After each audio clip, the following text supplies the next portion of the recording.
जेव्हा अन्याय सहन करण्याची मर्यादा संपते तेव्हा जन्म घेतो स्वराज्याचा संकल्प। ही कथा आहे छत्रपती शिवाजी महाराज यांच्या आयुष्यातील त्या निर्णायक क्षणाची ज्याने इतिहास बदलला।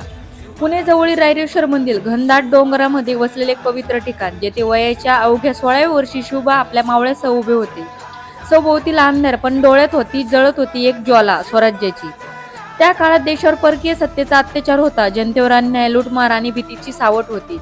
तेव्हा शिवबाने हातात तलवार घेतली आणि त्या पवित्र भूमीत शपथ घेतली, आपण हिंदवी स्वराज्य स्थापन करू, या मातृभूमीला अन्यायातून मुक्त करू। ही शपथ फक्त शब्द नव्हते, तर तो होता क्रांतीचा आरंभ। या संकल्पामागे होत्या राजमाता जिजाऊ, त्यांची प्रेरणा आणि लहानपणापासून शिवबाच्या मनात स्वराज्याची बीज पेरली। आणि सोबत होते निष्ठावंत मावळे, जे जीवाची बाजी लावायला तयार होते।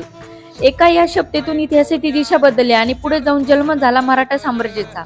स्वराज्य हा फक्त जन्मसिद्ध हक्क आहे आणि तो मिळवणारच, ही घोषणा नव्हती, तर एक होता युगाची सुरुवात। माहिती आवडली असेल तर व्हिडिओला लाईक करा आणि अशाच इन्फॉर्मेटिव्ह व्हिडिओसाठी चॅनलला सबस्क्राईब करा। धन्यवाद।